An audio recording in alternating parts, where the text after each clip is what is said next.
제가 농담삼아 하는 이야기가 있습니다. 한국의 우파는 60년이고 한국의 좌파는 533년이다.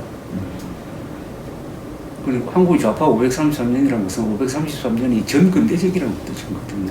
533년은 518년의 조선조 플러스 15년의 좌파 정권을 합친 겁니다. 그러니까 새로운 해석이시죠. 이 역사와 전통의 뿌리 박은 좌파 의식, 이건 뿌리가 깊거든요. 그렇죠. 그런데 1948년 이후의 자유민주주의 세력, 그건 60년밖에 안 된단 말입니다. 우리가 얼마나 약하겠어요. 그렇죠. 그러니까 항상 외롭지. 항상 외롭고, 항상 포위된 느낌이고, 지금 윤석열 대통령도 마찬가지고, 박정희 대통령도 마찬가지였습니다. 이분은 항상 포위된 느낌이었어요. 그렇죠. 왜냐? 지식인들이 비판적으로 돌고, 그렇죠. 국민들은 또 거기에 잘 따라가고 하니까, 내 무덤에 침을 뱉으라란 말이 바로 그 고독한 근대화 혁명가의 하소연 아니겠습니까? 그렇죠. 그러니까 60년 대 533년의 대결. 그렇죠. 가끔 표현이시네요, 진짜. 그런 거 보면 우리나라 지식인들, 뭐 또 엘리트들, 뭐 학자들 기본적으로 조선시대적 사고방식 아니면 좌파적 생각 이런 데 많이 젖어 있다 이렇게 보십니까? 그게 뭐 말하는 거 보면은 그게 아직도 압도적이죠. 거기에다가 플러스 이제 결국 그 말은 주자학과 공산주의 또는 좌파 이념의 속성이 비슷하다는 거죠. 그러니까 관념적이고 그다음에 교조적이고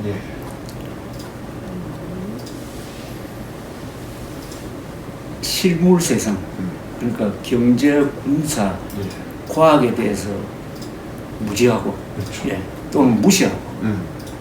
그다음 제일 중요한 게 주자학과 공산주의에는 국가라는 개념이 없죠. 국가. 조선조 지식인들 머리에도 국가가 없었습니다.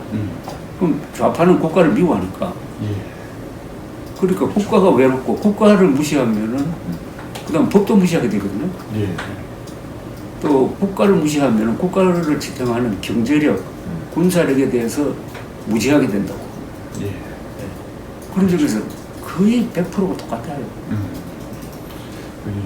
교묘하게 이게 또 결합을 해가지고 다시 민주주의, 자유민주주의랄까 해방 이후에 다시 이게 최근 들어서는 상당히 또 부활하는 것 같습니다. 그렇죠. 자유민주주의는 이물질이지. 한국 역사에서 자유민주주의는 이물질입니다. 상당히 낯선. 다만 한국의 533년이라고 그랬지만 고려 신라 삼국시대로 올라가면 여기는 불교를 받아들이면서 여기 있었던 한국 사람들은 조선조 사람하고 다르거든요. 굉장히 자주국방도 하고 그 다음에 이 타부가 별로 없었고. 그렇죠. 그래서 우리 역사에서 조선조를 극복하는 노력이 있어야 된다고 생각합니다. 그러려면은 신라의 삼국통일과 신라와 고려를 제대로 평가를 하고 어떻게 보면 우리나라에서 가장 민족사 2000년에서 가장 떨어지는 나라가 조선이죠. 그러니까 다른 민족에 넘어가 버린 거 아닙니까? 그 전에는 우리 안에서 전국 교체가 된 거 아닙니까? 그죠? 그렇죠. 우리 민족 안에서. 그래서 최악이라는 악이라는 표현까지 쓰지는 모르지만 가장 문제적이고 가장 사실적이고 반국가적이었고 반역사적이었던 정권이 조선조인데 조선조에 대한 비판이 굉장히 난 부족하다고 봅니다. 그렇죠. 상대적으로 가장 위대한 시대는 신라의 삼국통일인데 거기에 대해서는 오히려 너무나 과소평가하고. 그렇죠. 얼마 전에 쓰신 글에도 보면 이제 그 이승만 대통령과 또 김유신의 이 당당한 자주의식, 그 세계 최강대국에 대한 그래도 흔들림 없는 그런 거를 뭐 비교 또 연결을 하신 것 같습니다. 삼국 통일에 대해서 그런 거. 그래서 저는 우리가 우리 민족사를 볼 때 인류 국가가 두 번 있었다고 생각합니다. 지금도 인류 국가를 난 생각을 하고 조금 그게 우편에 있는데 신라가 삼국통일을 한 이후에 한 250년 동안 네. 신라가 자타공인한 인류 국가였거든요. 예. 경주를 예를 들면 그때 경주는 예. 9세기, 8세기의 경주는 세계 5대 도시입니다. 예. 저 콘스탄티노플, 바그다드, 예. 장안, 네. 경주, 그다음 교토. 예. 그때 그 다음에 이번에 건국 이후에 우리가 지금 인류 국가로 나아가고 있거든요. 예. 근데 인류 국가였던 나라만이 인류 국가를 만듭니다. 처음부터 그런 역사적 예. 배경이 없으면 인류 국가를 만들지 못해요. 예. 한국이 지금 여기까지 온 거는 예. 저는 조선조의 퇴행성에도 불구하고 그 앞에 고려, 신라, 삼국 시절의 이 아주 역동적인 역사가 있었으므로 난 가능하다고 봅니다. 예. 알겠습니다. 지난 번에 전화 통화하면서도 이런 말씀해 주셨습니다만, 그럼 이제 이 내년 총선도 있고 그런데 윤석열 대통령 앞으로 뭐 큰일이 없으면 4년여 정도 임기를 맡고 있는데 앞으로 또 4년 그 이후로 또 해상 다 합쳐서 한 10년 정도, 이게 상당히 우리나라 역사에 항상 뭐 해마다 중요해 왔습니다만 어떤 그 역사적인 의미 또는 중요성이 있을까요? 지금 윤석열 대통령이 네. 이 안보 문제, 역사관 이런 데 대한 인식이 이승만, 박정희, 그 다음에 윤석열 같아요. 네. 이승만, 박정희, 윤석열이라고 할 정도의 예. 자유민주적 예. 신념과 네. 그 이해가 깊은 사람으로 그래 느껴집니다. 예. 그러니까 예. 그 이분 뭐 하나 예를 들면 최근에 통일부를 예. 앞으로 그 북한 지원 부서에서 그렇죠. 자유통일 부서로 바꾸라는 그런 말을 하면 그렇죠. 취재 이야기를 한 거거든요. 그렇죠. 그렇게 말한 사람이 예. 이승만, 박정희 다음에 처음입니다.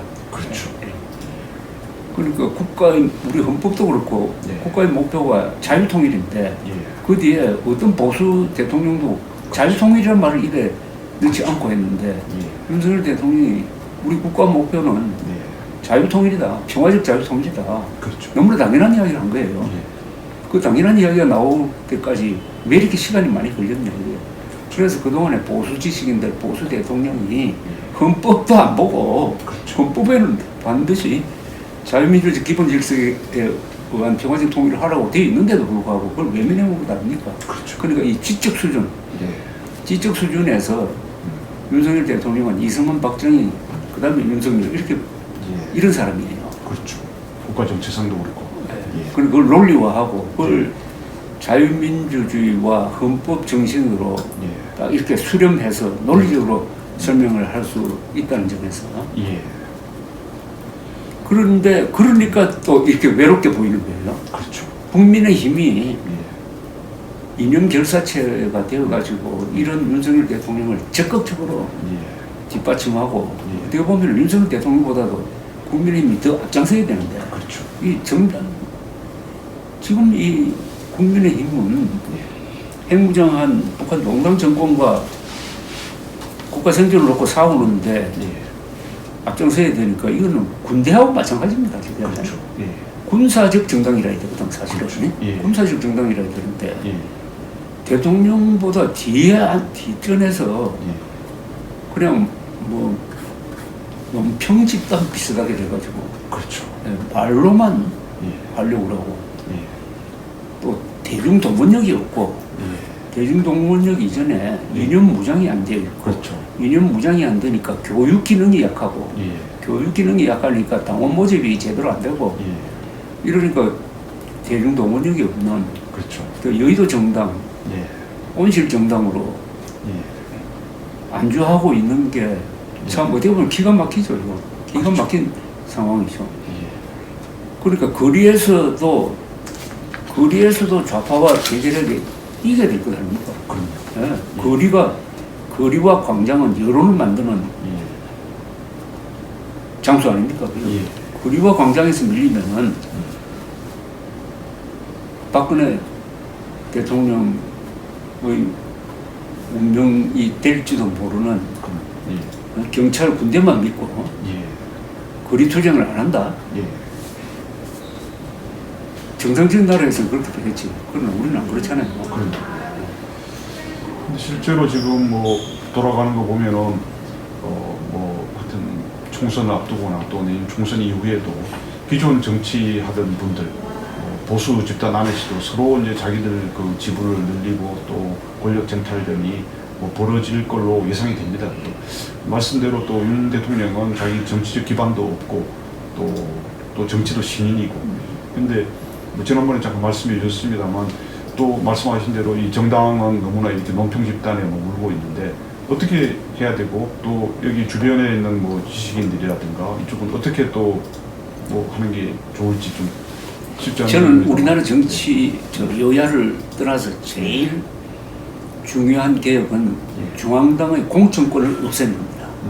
중앙당의 공천권을 없애면은 그다음에 당원들의 지지로 후보가 되는 거거든요.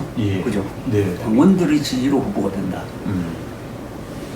공천권을 없애고 당원 수를 늘려가지고 각 정당이 당원이 한 500만 명 되면은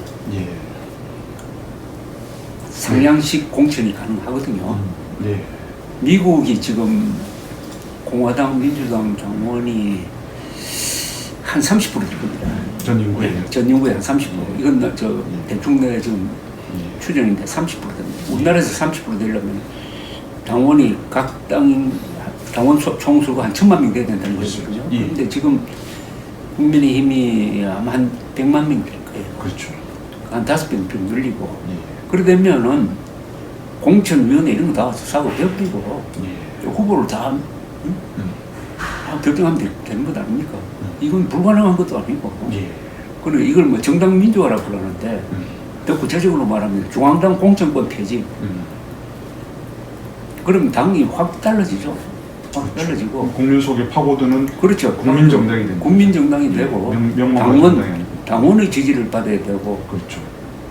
또 당원을 많이 입당시키는 사람이 되고. 그러면 당원을 확보하려면 반드시 교육을 해야 되거든요. 우리 당은 뭐다? 국민의힘 국회의원한테 지금 당신 정강정책 좀 설명해 주십시오 하면 읽어본 사람이 없어요. 그렇죠. 나는 자유한국당 시절에 내가 우연히 자유한국당 정강정책을 보다가 감탄을 했습니다. 너무나 잘 돼 있었어요. 그래서 국회의원들 만나서 왜 이거 홍보하지 않느냐. 이렇게 좋은 정강정책을 만들어 놓고 뭐 하는 거냐 하면 그런 게 있습니까 하면서 읽어보자. 대본도 안 읽어본다고. 이러면 아니 좌파는 얼마나 공부를 많이 하겠어요. 그렇죠. 이게 우파가 공부 안 하고 이념 무장이 안 되면은 무슨 교육이 안 됩니다. 그렇죠. 이념 무장이 돼야 교육을 하고 교육이라는 것은 우리 당은 이런 정당이니까 찍어주세요, 당원 가입해 주시오 하는 세일제 아닙니까? 영업하니까. 영업사원이 자기 제품에 대해서 공부도 안 하고 뭐가 제품이 좋은 건지 나쁜 건지도 모르고 하면 어떻게 그 물건을 파느냐 이겁니다. 그렇죠. 그러니까 이 기업에 비유하면 우리나라 이 정당은 완전히 한 몇백 년 지금 후진되어 있는 것 같아요. 이걸 그러나 막 그 이준석 전 대표가 당원 민주화라는 그 브랜드를 가지고 나온 거 아닙니까? 난 그런 점에서 높게 평가를 하는데 그 씨앗을 잘라버렸어. 국민의 힘이 참 이게